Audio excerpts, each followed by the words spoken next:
So we've all heard of Matt Armstrong buying crash-damaged cars, rebuilding them and taking them on European road trips. Well, what if I told you there was someone that went before him, someone that did it first? That somebody? That was me.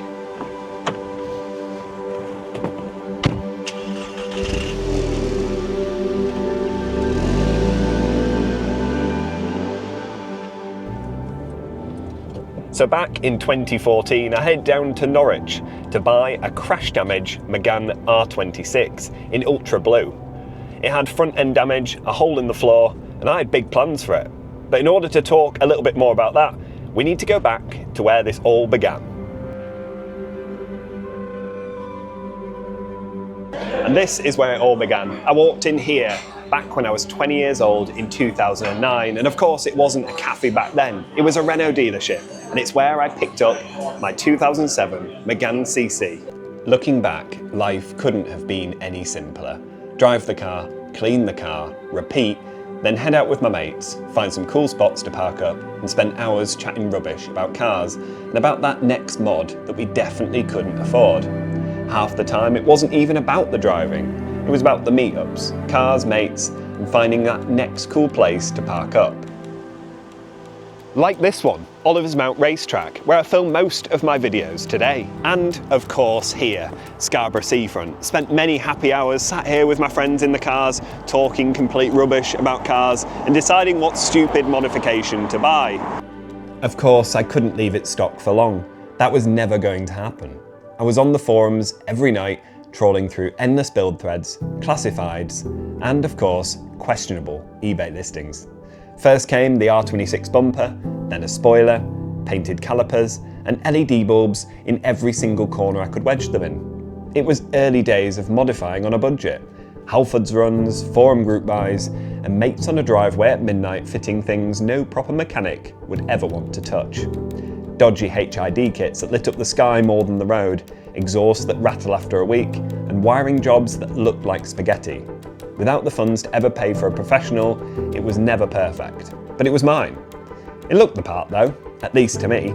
I joined the Megane Owners Club and Sunday weekends were full of drive-outs, convoying across the moors and desperately trying to keep up with the faster cars, while pretending the smell of cook brakes was all part of the fun. Car shows became a regular thing too, polishing like mad in the morning, only for it to rain an hour later. But it was all part of the experience. And that meant the thing that I started to hate about the car was, of course, its 1.6 litre engine. 111 horsepower meant I never kept up with anyone. It was a nightmare to drive, and it was begging for more power. And this is the part where we reintroduce the Ultra Blue to this story.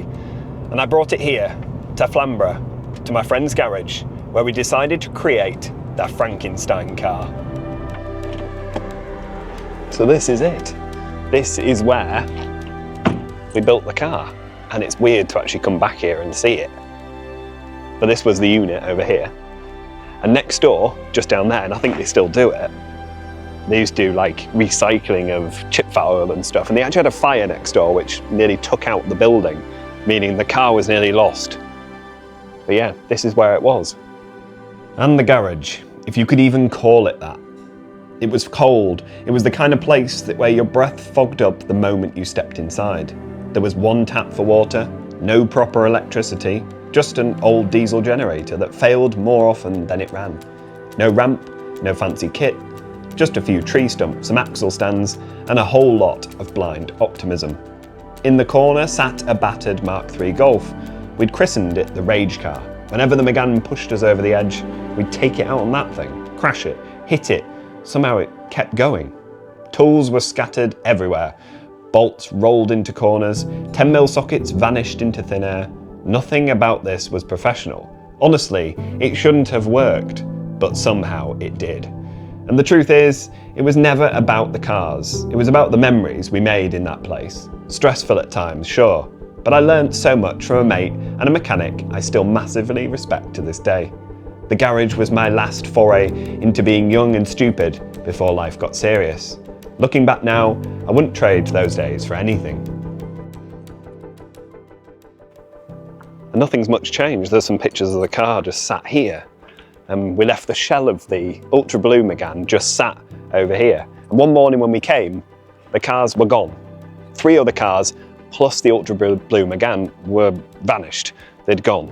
And I think they got dragged out of here and taken. But where would someone take a scrapped Renault Sport Megane? Where would they take it? You would bring it somewhere like this, a scrapyard. And we spent the next 2 hours trailing round Brid, trying to find the ultra blue Megane. And we found it. Here at Brunton's Bridlington. What was left of it, at least. It was just a shell, but now it was crushed and unrecognisable. Along with it went everything. The seatbelts, the steering wheel, the dashboard, and those little parts that I might have needed. All lost because somebody took it, and I never did find out who. And it wasn't just the Megane, the Golf, that little rage car, that had gone too. The car shouldn't really get this far without the right paperwork, without a logbook. Yet here it was. I'll let you draw your own conclusions. But we completed it, we'd finished it, we'd built something that people told me could not be done. We took a Megane CC and we fitted it with the full R26 kit. And it ran, but it didn't run for that long. And it was on this road, on its maiden voyage out the garage after building it, that I discovered its first problem. Driving along here, heading towards a roundabout, I went for the brake and nothing happened.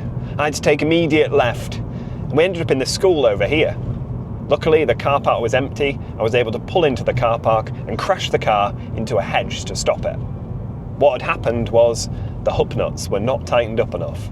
That meant the wheel was completely moving and the brake discs never touched the pads. It was terrifying. And this was the second thing to go wrong. And oh boy, did it go spectacularly wrong. I was coming up the bypass doing about 60 miles an hour when the timing belt slipped, destroying the freshly built engine.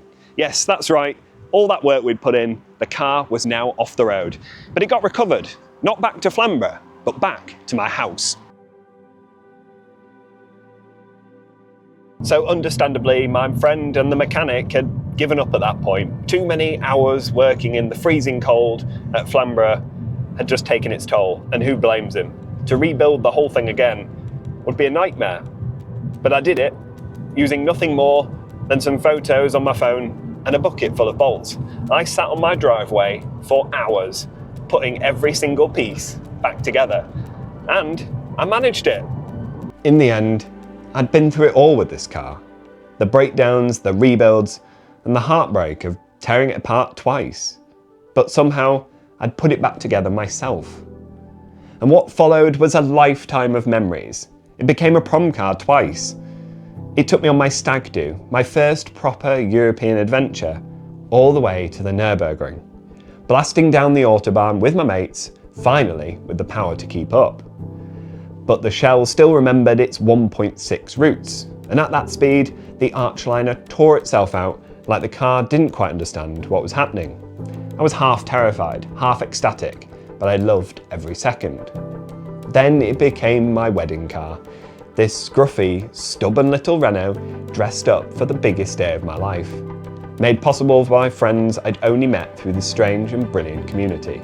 And after that, it carried us away on our honeymoon. And then, inevitably, back to the Nürburgring. But this time, it was with my wife, which made it feel even more special. We laughed, we shouted, we braked too late, and yes, we even got pulled by the police on the way. But it was brilliant. This car, this silly French fancy, wasn't about speed, or looks, or even logic. It was about adventure, about mates, about lessons, about memories that will outlast the car itself. Looking back, I know this wasn't just a car, it was everything. And then I brought the car here, to Scarborough Southcliffe. It was a day pretty much like today, boiling hot. The downside was, the aircon never worked, and the windows wouldn't go down. And to top it all off, I curbed the wheel. And as dramatic as this sounds, it was at that point I'd fallen out of love with the car, and it was time to look for something new. I'd done everything with the Megane. Built it, rebuilt it, modified it, and lived a whole chapter of my life through it. But the truth was, it wasn't the car I wanted it to be. The Golf GTI wasn't meant to replace it. But it taught me things I didn't know I needed. The aircon could actually work. Refinement wasn't a luxury, it was standard. And sometimes it's just nice when a car works. Between the two, I found myself in the GTI 9 times out of 10. That's when I realised the Megane had been the passion, but the Golf was the stepping stone that led to this.